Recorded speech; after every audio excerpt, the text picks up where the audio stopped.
do we tell people? That was the big thing.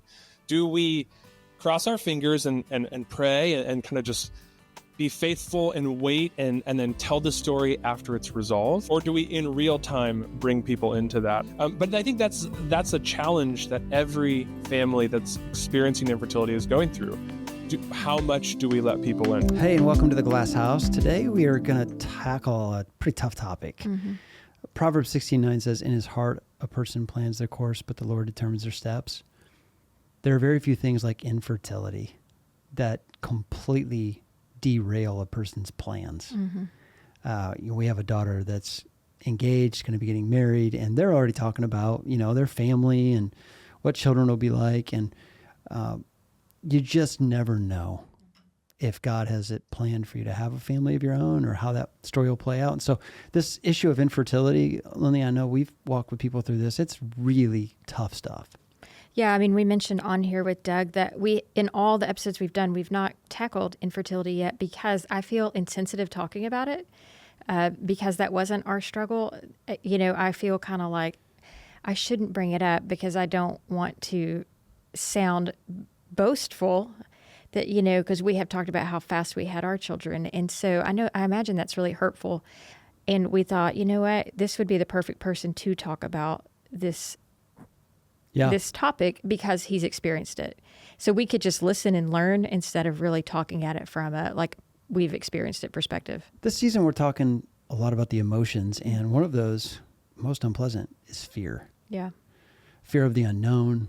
What if my life doesn't turn out the way I thought it would? And I don't know if there's a topic that's more sensitive to the subject than infertility. Yeah. And so today we're going to be talking with Doug Brown from Uniquely Knitted, a ministry that is designed to help families who feel alone in this struggle.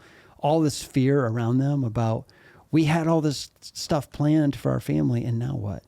I think it's interesting bringing it back to our family just a little bit in that when you do have children, you have all these dreams and prayers for them. And as they age and come into adulthood and have their own lives, you begin to fear that maybe my plan is not the plan that God has for them or even their plan. Before infertility is even singleness. What if they're going to be single? What if they're not going to get married? What if they can't have children? There's just a lot of fear because we have this idealized version of what's going to happen for our families or for ourselves personally. And then we have to surrender to God's plan. And, so many times God's plan is not our plan. We pray your will be done. But, I think secretly in our hearts, we hope God's will is our will. Yeah. And so I think this topic does bring up just a lot of fear, not only for those who are experiencing infertility, but for those in the future. Now we have been made so aware of it that there is a fear for our future families. C.S. Lewis said, "Who knew that grief felt so much like fear?" When he experienced great loss in his life, he was surprised how sadness quickly turned to fear. Mm-hmm. And so we are going to be talking some about sadness and loss of a dream, loss of a plan. Shame. But really, if we really had to boil it down to one emotion, we're talking about fear. And I love Doug's sensitivity around it. So I hope this conversation will be helpful to you. I really learned a lot. I hope you will too.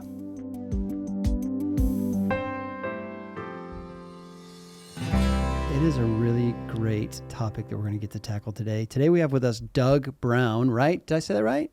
You said that right. It's two sounds, Doug Brown. How else would you pronounce Brown? It was that moment where I was like, wait, it's not brown, it's black or something like that. Okay. Doug, tell us about you and what you do. We're excited about your ministry. Yeah, I'm happy to be here. Thank you for having me. I'm Doug. I'm from Southern California here. I was a pastor for a decade, grew up in the local church here in Southern California, loved pastoring, still in a way view myself, do you ever really stop being a pastor if you're a pastor for over a decade? Sometimes it feels like that. I loved studying philosophy, theology, things like that. Studied philosophy of religion in seminary here out in California. And my life had a major upset in the middle of it. And I'm sure that's what we're going to talk about today. But, I had a childhood and a life that was all planned out for me when I was in my 20s, I got married young, We wanted to have a large, big family. I wanted to be a young dad. Not really quite sure where that came from. We could probably dive into that, but I always had this vision of myself where I would be a pastor, big family, young dad, and just live that life. And then I had, a major interruption in the middle of that. Doug, on the Glass House, we often talk about the emotions and how we process those in a healthy way in ministry. As you were walking through your infertility story, what, if you had to narrow it down to an emotion or two, what were you feeling? Yeah, it's a very emotional journey. Absolutely. It's hard to narrow it down. There's so many. I will say fear, grief, pain and grief. So, so connected. And stress, so much stress too, as well, to figure out what it was. I'd say fear in the beginning. When we, first started talking, we were talking briefly just about how I felt like I was losing this future. There's so much fear in that. I'm a planner. I'm a type A sort of person. And I felt like so much fear that my life wouldn't end up the way I wanted it to be. And if I'm probably being as most honest and my most vulnerable self, I would say fear that I wouldn't like my life, I wouldn't like it, that I wanted to be a dad so bad. And it was the only thing that made sense to me. It was the only option. So afraid that I wouldn't get that, afraid that I wouldn't be able to be a husband that could give my wife children, even though that I don't even know if I think of it like that, but it's just, there's like this core fear in you that, oh my gosh, I'm losing all of it. Something is happening. Will my wife be happy? Will we be happy? What will our old age look like if we don't have kids? And then once you start to process and understand infertility, so much grief, so much loss, going through month after month of negative pregnancy tests and things not working, tests not working, bad news. And that grief for me created so much stress. For my wife, it created so much emotional pain and so many tears and so much sense of loss. And I had that too, but for me, it turned into, I have to fix this situation. So I was in fix it mode, and like paper thin emotional capacity. I would get overwhelmed really easily. I would break down at work. The smallest little things would stress me out. And I was just on the edge. I was on the edge of feeling like my life is falling apart. I'm so afraid of what the future is going to be. So I have to double down. And really, I developed anxiety during this period of my life. I became more anxious. I became more stressed out about what the future will look like.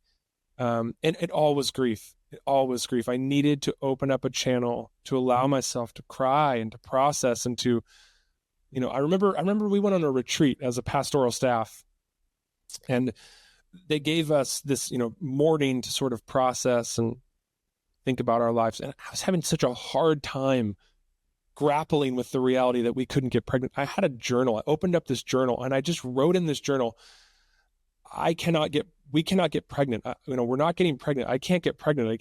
Because I couldn't get it through my head. At that point, we had sort of stopped trying actively and we were moving on and we were thinking about other things. We were thinking about adoption, but I kept holding on to like, well, I'll double down and solve this problem. But I had to write down, I can't get pregnant. I can't get pregnant. So many times I started crying, just thinking, is this really my reality? My body and I just wouldn't let myself go there. So grief was this messy, messy process of trying to get the message into my head, spending time with the emotion of it, spending time with the fear, and confronting the reality that I hated having to go through this. And I really didn't want to, but it was what I was going through. And getting that in was such a work. It was such a difficult work. It still is. It's interesting. We've not tackled this topic in all the episodes we've done because we haven't found the right guest yet. Ben and I, this was not a struggle for us, and we don't have the right language for it to talk about it. And so I'm so thankful that you can come on here. But where I was resonating is that we have a daughter getting married this summer, and her desire is to get married and have a family young. And it's hard because you think, you don't want to think the worst, but you just have no idea to know what will happen. And so like, it's just an unknown, it's a topic that you just don't know where it's going to go. And we have 4 kids. I have all these visions, and Ben tells them all the time, like, I want 4 kids from each of you, kind of thing. And he says it in jest. Yeah. But it's, there's this pressure, like, what if they can't? So, I mean, talk to us a little bit about that disruption that you said happened. Yeah, and that's really the right word, disruption. And that's what it felt like that in the beginning, a disruption in the plans. Nobody expects to go through something like infertility. Nobody expects to go through something like a miscarriage. When I grew up, I had assumed without any problem, we would have as many children as we wanted. It wasn't necessarily, will we be able to have children? It was, do we want 3 or do we want 4? Or, if we could cross our fingers, would we have a boy or a girl first? Things like that, and picking out name. I mean, my wife and I had names picked out. My wife's name is Jessie. Her grandmother's name is Ruby. We love the name Ruby. So we were like, what if we have Ruby first? So we had pretty much, in a way, created this narrative that our life would unfold in a certain way. The challenge for us was to see ourselves start to drift away from that narrative. We had written it, and it was so beautiful and so God-breathed and wonderful and would have been such a blessing to us. And we almost kind of started to watch it drift off, like a ship drifting off into the sunset, going, what's happening? We were supposed to be on that ship, sort of. We were supposed to be going down that path. And that's what happened. We the months of trying turned into, almost a year of trying, and we figured something might be wrong. And then very quickly, after going to doctors and doing some testing and things like that, found out that we both suffer from major infertility issues. I myself struggle with male factor infertility. My wife has female infertility. Both of us, they gave us a less than 1% chance of ever becoming pregnant. So it's just a absolute bomb to our life and to our narrative and to what really we thought our future was going to look like. And that's what was so hard was, oh my gosh, are we losing our life? And that almost sounds dramatic when I say it, but it's accurate. It feels like this life that we had prepared for and prepped for and done all of this work to get, we were losing it, and that was probably the most difficult thing in the beginning, was to watch our life kind of drift away. I'd love for you to speak a little bit about, from a pastoral perspective, a lot of folks listening are either pastors or pastors' wives. When this is happening to the ministry family, it's hard to process in the context of a congregation. You don't want to be vulnerable with everybody, but at the same time, you're suffering. So I know we're getting right into practical stuff here, but like, how have you learned to talk to people who are walking through this and just don't know how to talk about it? It's a great question, because I was right in that position. I was a pastor. I was teaching in front of the whole congregation right in the middle of this. So my wife and I, Jessie and I, we had this very difficult decision to make. Do we tell people? That was the big thing. Do we cross our fingers and pray and kind of just be faithful and wait and then tell the story after it's resolved, after we have 4 kids and we look back and say, yeah, this is what we went through? Or do we in real time bring people into that? I don't know if we decided to bring them in right away. Me probably too soon. I just poured my heart out on stage, cried. It was emotional. It was very difficult to go through that. But I think that's a challenge that every family that's experiencing infertility is going through. How much do we let people in? Some people, do I even let my parents in? Do I let my siblings in? Because it's so painful. And there's this temptation to think, well, it's right. It could, next month, everything could kind of just work out, Right. You could become pregnant, and maybe we'll wait and see what happens. But then that waiting gets longer and longer. And that's how you start to get this suffering in silence sort of situation that happens, that isolation. Many families, especially in the church, when you're leading and teaching and you're wondering, when do we let people into this? Should we let people into this very personal, very painful thing? Let's give it another month. But then that's how you end up 18 months down the road, really suffering and now I'm going to have to bring this thing to, my elders, my coworkers, my friends, my family, and the congregation. And it's been this thing that's been weighing me down, and I'm going to have to tell this year-long story. So it's a very challenging situation for everyone to be in. point of the glass house is to bring up topics that are not really talked about. Yeah. My question is, when you begin to talk about this from the pulpit or from this stage, was there negative feedback, or was it all, because a lot of times what we find in our episodes is that people are actually very thankful that we're talking about it, but there's a fear that it's going to be, that we're going to be, receive negative feedback. So, I mean, did you receive any personal negative feedback, or was it all like, thanks for sharing, this is our story too? Absolutely. I think it was totally positive. I would say, overwhelmingly positive. I think the thing that was difficult was that the feedback wasn't necessarily helpful, if that makes sense. A lot of people are afraid to share that they're struggling to get pregnant or they're struggling with infertility because of some of the cliches that they hear or some of the things that people want to offer to help that person, but don't necessarily feel good for, whether it's someone saying, it'll happen soon, don't worry, you'll be okay, things like that, kind of pushing off the grief and explaining away the pain that person's feeling. So I think that's actually what held me back, and what was difficult for me was not that people were ever upset that I shared or felt like, I was being inappropriate by sharing. It was always, oh my gosh, yes, I'm so sorry you're going through that.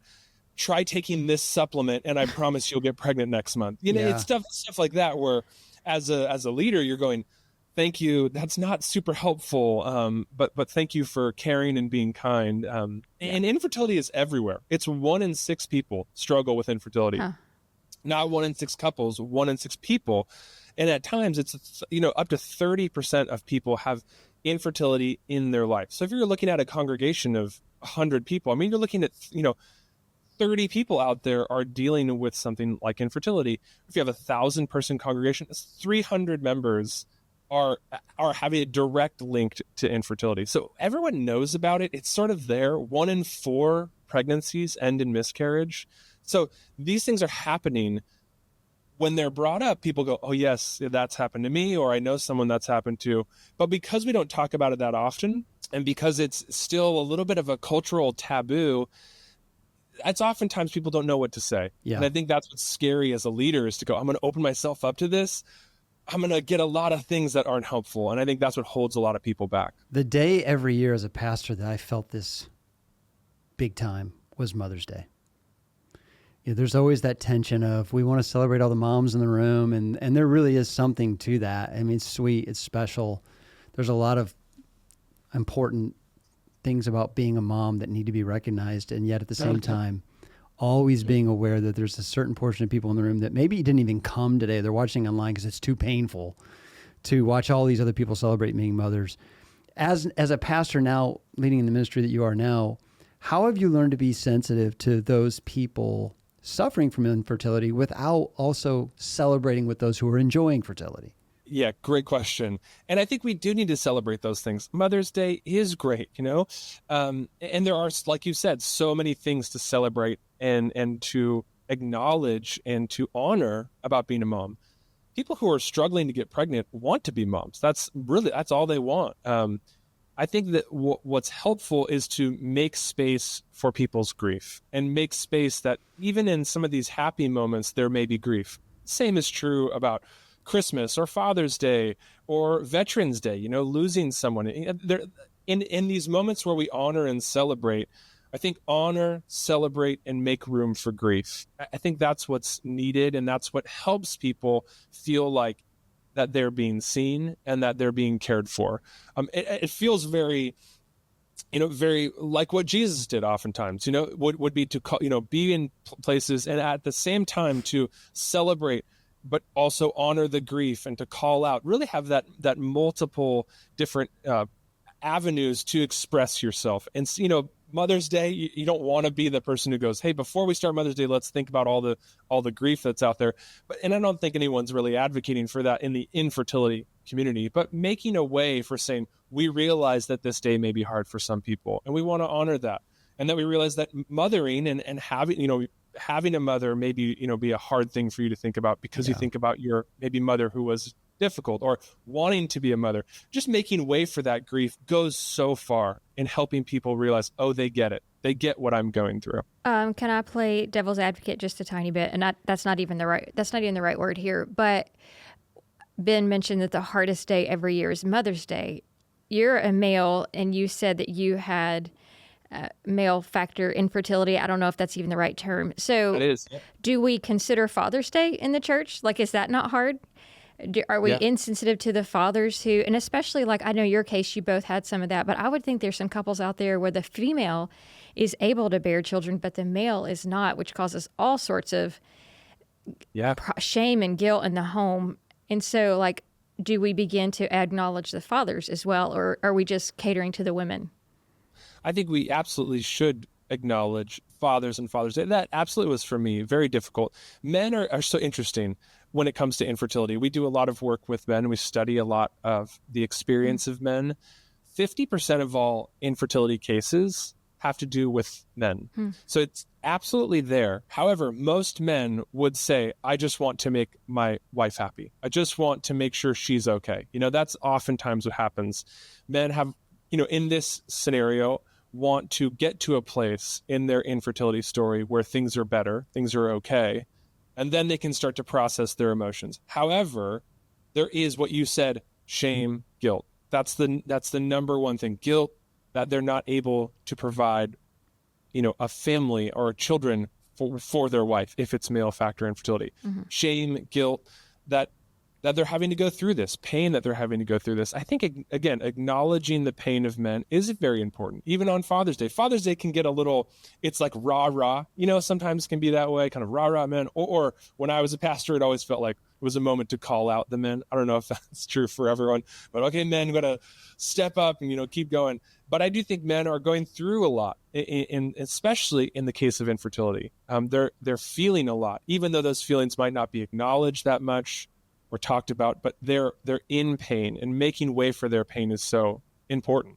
I know for me, if I can just speak honestly and vulnerably, the church and being in the church, leading a church, sitting in a church was a place where I wanted to be seen so bad during infertility. I wanted to be understood, that life wasn't going the way I wanted it to be. If you remember, going back to when we first started talking, it was a disruption. My life was falling apart. And I know that sounds, I don't know why, maybe I shouldn't be apologizing if I'm being honest, but I feel this need to apologize to people when I say that. Oh, my life was falling apart, because it feels too extreme, but it's exactly how I was feeling, that I was losing my life. I didn't get to live this life that I wanted to have. I didn't get to have my wife and I never were able to get pregnant. We have 2 adopted children now, but they were not babies. So I never got to have a baby. We don't have a birth story. My life is radically different than what I thought. And that was such a painful season to be in. I felt like I needed to be seen. I needed to be kind of held and cared for. Yet I didn't really express that. It was hard. I didn't express it, because who knows how to do that? Who's good at coming to a congregation and expressing, I need to be held and cared for? It's not a pathway that I felt really, was open for me, even though the people at the church were wonderful. I work there. They're my friends. They're like my brothers and sisters. But it was so scary and so vulnerable to go, I'm in a really weak, needy place right now, because my life is kind of falling apart because of infertility. Is that kind of segueing into Uniquely Knitted? I mean, talk a little bit about that. Is that why you kind of created this I don't even know, organization? Absolutely. That's exactly why. For me, it was that so many people are making this life, transition, this transition to, we're going to just get pregnant, we'll have a family, not a big deal at all. Now they're having to go through this mountain of pain. And sometimes life doesn't end up the way they wanted it to be. By definition, if you're struggling with infertility, you never wanted to go through this. But as the months turn to years, all of a sudden that pain starts to turn to really a sort of an existential crisis, a crisis in your life of, well, what is my life going to look like? Are we going to only have one kid? Are we going to have no children? My relationship isn't the same anymore. When you deal with infertility, your likelihood of dealing with anxiety, depression, divorce, all of that goes up. It's very painful. So in that transition, making that, we needed to create more resources, gather more people, and help people make it through this season. And that's what Uniquely Knitted is. We started with a team of psychologists. If you know who Dr. John Townsend is, he's out here in California. Dr. John Townsend has amazing tools for helping people grow so that they can deal with the realities of life. And that's exactly what we wanted to do we've really, in a lot of ways, partnered with him and taken some of his growth model to say, okay, we're going to deal with the realities of life and grow together in groups. And we're going to do that so that we can deal with the reality of infertility. And that's what Uniquely Knitted is. It's a way to make it through infertility in community with people who get it and start the growing and start connecting again. Doug, talk a little bit about the primary tools in the toolbox you guys have. Like, what are your most popular things that you like? If there's a pastor out there that's like, I want to look into these resources, what kind of things? The first thing I would say is we have a podcast called the Infertility Feelings Podcast. It's a great resource to be able just to go, are people talking about infertility? What's the conversation? Is anyone even bringing this up? Absolutely, we are. My wife and I, Jessie, talk all the time about infertility, about these things, about the topics that come up within infertility. That's a great place to start. We also have process groups, which is, again, a place to do that, a place to connect, to start growing, to connect with other people who've dealt with infertility. You can look on our website, uniquelyknitted.org, and you can find the available process groups. They're all virtual. We have people join from all over the country, all over the world, which is wonderful. And you're able to find other people who've gone through it. That's sometimes the most difficult part. You're sitting, maybe, I think about a person, a husband and wife sitting in a church thinking, we're going through this. It's been years and we don't know what to do. And we don't know anyone who's gone through it.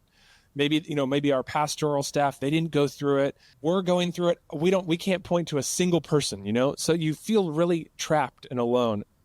Joining a group, finding the podcast, even just finding us online it's this beacon of hope to go, oh my gosh, other people have gone through this and they're making it through.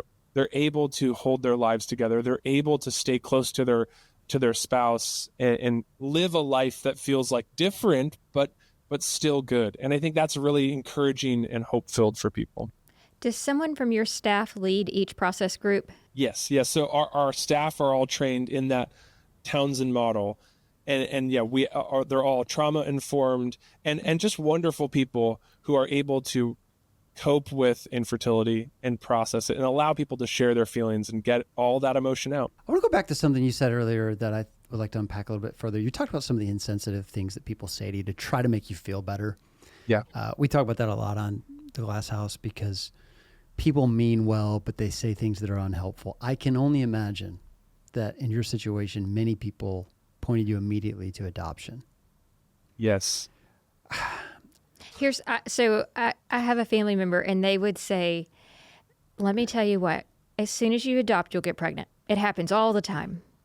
Yeah, there's that too. That's another layer. And it's and then when that doesn't happen for that person, there are those stories like that because it takes the stress away. Like that's the whole thing that they talk about. But that's a great point. How insensitive that is. So first question is like, what if you don't feel called to adoption? Is there guilt and shame related to that? And then second of all, this idea of, you should adopt so you'll get pregnant. Like both seem really unhelpful. Yeah. Unhelpful is the right word. And I was a poster child for this. I actually left the church in good standings because I wanted to serve in the adoption and foster world. Okay. I was feeling called to, infertility changed my life so much that I started to have passions about adoption, about foster care, about all of this. We wanted to start our own nonprofit. So that really moved me out. So I was working kind of half and half as a pastor, half at an adoption agency, a fostering agency while we're going through infertility. So people would say it from every avenue. Wait till you adopt, you'll get pregnant. Or, I know you can't get pregnant, but just adopt, like it's really easy, just go do that. So yeah, I would say unhelpful, bordering on insensitive and just missing the mark, Having adopted, if anyone's listening to this, we adopted and we did not get pregnant. Never once did we even get close to being pregnant all throughout adoption. Now our children are almost teenagers and still never have gotten pregnant. So it's not always the case when you adopt, you become pregnant. And for me, what was difficult was it's almost a confusion of the two things. Trying to get pregnant and adoption they're not the same thing. They're not both means to an end. That's not a good way to think about it. Getting pregnant, adopting, it's not like, oh, well, those are two great ways to build your family. Just choose whatever one you'd rather do. Having tried to do both, I don't think that that's the right way to think about it. Having children is this miracle of life, right? This blessing and miracle of life. It doesn't happen for every person. Adoption is not another miracle of creating life. It's stepping into the crisis of a family falling apart. A family has not, been able to care for their children in a way that is acceptable. And those children are now in crisis. They're in free falling. And you're stepping into that situation. You're not really growing you're not just growing your family through adoption. You are walking into a crisis situation to provide a hope-filled future for this child in need. Yeah. So when people would say, well, just adopt, well, that's a different thing. It's wonderful. And at the end, yes, there is a child living in your home, but they're different. That's so well said. We had some friends on that went through the adoption process, and he said something I'll never forget. He said every adoption is a response to trauma. Right. Yeah. This is not the way it was supposed to be. And so I'd not really thought about that in terms of, just go adopt. Yeah, you're walking into a crisis story rather than just a creation story. It's a whole different narrative. Yeah, and for us, in the world of getting pregnant, a lot of times the pregnant mother and the expecting, family, husband and wife are the center of the story in the beginning. There's the baby shower and it's, oh my gosh, you guys are pregnant. How wonderful is that? Then the baby is born and it's, yes, 1-year-old birthday, but really you're at the center of it. In adoption, it's not about you at all. It's this child in need. That's the center of the story. You're entering their story. They're not entering your story. And for me, when people would say, oh, just adopt, it's like, well, that's a different thing. Do you know of a child who needs to be adopted? Well, what's their story? The adoption's not about me. Getting pregnant in a way in the beginning feels about me. And that, I don't know if that's right to say, but it does. In a way, it feels like, well, this is my story now. We're pregnant. And then, of course, there's this miracle of life. And then, then it really, grows to be about them. But in adoption, it's automatically from the beginning their story. I'm a huge fan of the Bible. I've taught it my whole life. There's some parts of it, though, that... Thanks for clarifying. Yeah, I just want to be clear about that. As the leader of Lifeway, I should probably state that. Thank you for clarifying. I'm glad hopefully this is not the first episode. But in my late 40s, I've also become more honest with some of the difficult parts of the Bible. So, for example, I was recently teaching on the life of Paul and the end of Acts, and this boat is about to crash. And he's just telling everybody, hey, everyone, just calm down. We're going to be fine. And the principle is have faith. God will take care of you. Almost all of the verses in the Bible that have to do with infertility, I feel like, end with, and then she had the baby. And I can only imagine how hard that is for people to read and wonder why God doesn't answer their prayers. How do you wrestle with that with people in process groups? The ultimate anger is toward God. Right. Yeah, absolutely. People feel cursed. Yeah. We hear that a lot. People feel God doesn't want me to have a baby. I feel cursed. And they read that you read the stories in the Bible, and it is this season of feeling barren, this crying out, this longing, which is a lot of times answered. So they're going, well, what if I never get that answer? Am I cursed? Right. And that's a very painful position to feel like a lot of people say I've done everything, quote unquote, right. I've been a part of this congregation, this church forever. I've loved God forever. I've given my life over to God. Why is this being held back from me? I feel cursed. It's incredibly painful. I know, we've had moments where elders have surrounded us, anointed us with oil, prayed. We've been in prayer sessions. We've had those moments of sitting on our knees saying, God, whatever your will be done, but kind of in the back of your mind thinking, but why wouldn't your will be that we would become pregnant? Right. And then it never happens. There's this sense of having to wrestle with this fundamental philosophical question: why do these painful things happen to people who are seemingly children of God, followers of God. Like, we're children of God. We're lovers of Jesus. We're in the church. Why are these bad things happening to us? You have to wrestle with that philosophical question. It's very, very painful. There's theological answers. There's, you can get philosophical with it. At the core of it, though, is an emotional grief that needs to be expressed and needs to get out. Have to connect with people and look at other people and say, am I a bad person? Am I cursed? And you have to have that emotional exchange because it is so hard to deal with. That's what I think. That a lot of people struggle with their relationship with God, struggle with their faith, struggle with their relationship with the church because of how hard it is to grasp that, how hard it is to sit in that feeling of oh my gosh. And part of that is because when we preach the Bible, we oversimplify it often. Ask, you have not because you ask not. Yeah, that's in the Bible. Yeah. But there's some challenges to taking that at face value every time. Yeah. The natural place to go with our shame is to simply look back and find something we did wrong in the past and assume that this is God punishing us for that. Exactly. It's the who sinned, this man or his parents. You're something had to have gone wrong. And I think a lot of people who are dealing with infertility, especially in the church, are feeling that. What did I do wrong? What happened in my life? Is this punishment for something I did? Right. And it's very, very, I would say very difficult. If you're dealing with infertility and you're listening to this, or someone who is, we're saying, oh yeah, it's difficult to deal with. It's hard to express how difficult that is to get over. Yeah. Not get over is not even the right word. Cope with how difficult it is to cope with that and to embrace. It might not be that I did anything wrong. It wasn't my sin or someone else's sin. This is just my reality. How do I cope with this reality? Very difficult. Did you mention earlier that there is an elevated divorce rate when people go through this sort of struggle? I mean, I know there is when families have children with handicaps or they lose a child, assuming this is the same thing? There is. Yeah, there's an elevated anxiety, depression, isolation, and divorce rate. Absolutely. A lot of it comes down to wanting kids can be a deal breaker when you're dating. You're thinking about marrying someone and you have that conversation. It's maybe kind of scary. Do you want kids? I want kids. That kind of maybe what brings you together in the beginning. Oh my God, you want 5 kids? I want 5 kids. And this exciting sort of we're compatible thing.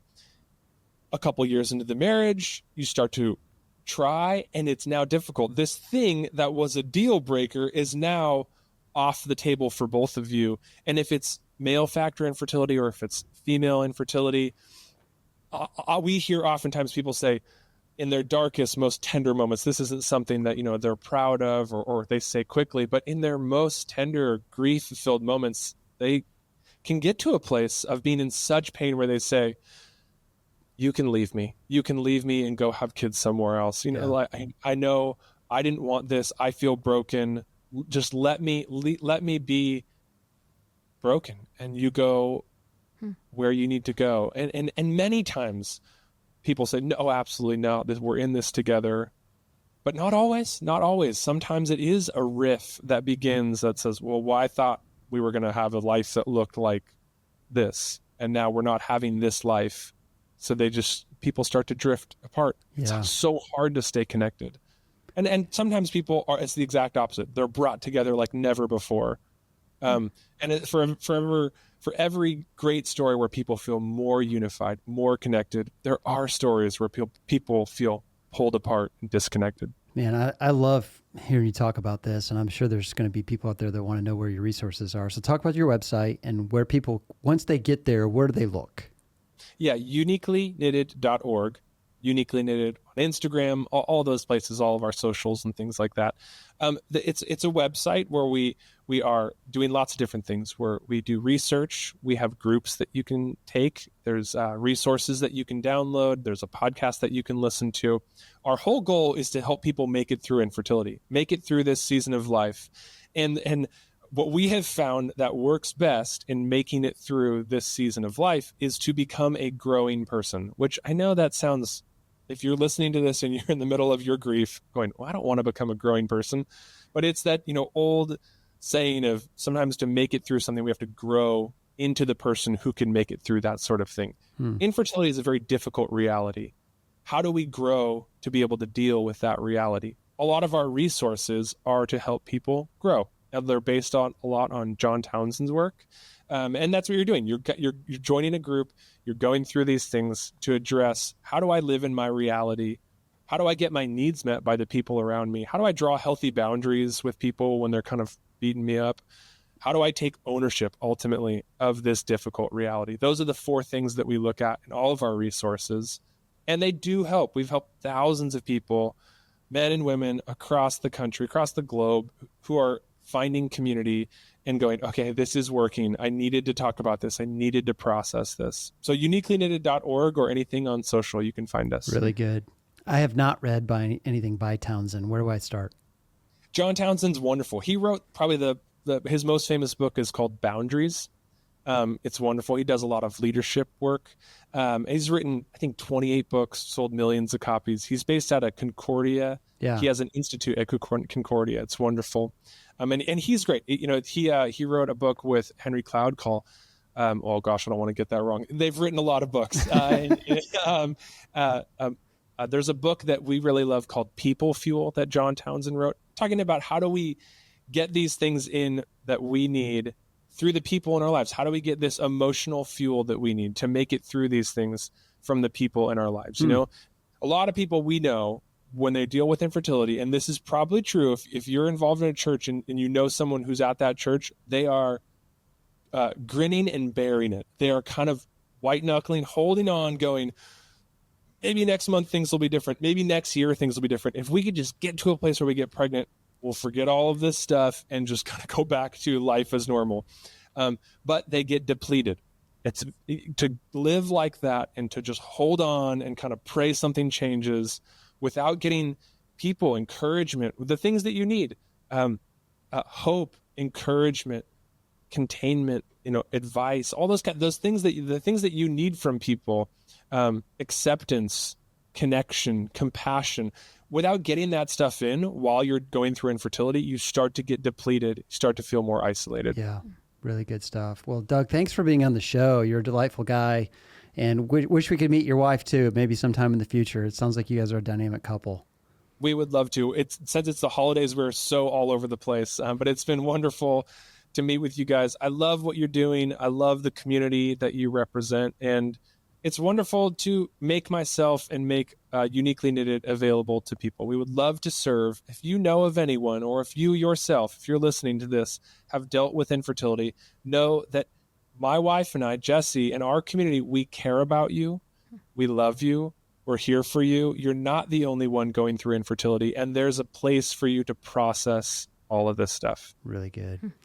Well, all right. That's a great show. Thanks for being on the air, and we'll talk to you soon. So wonderful to be here.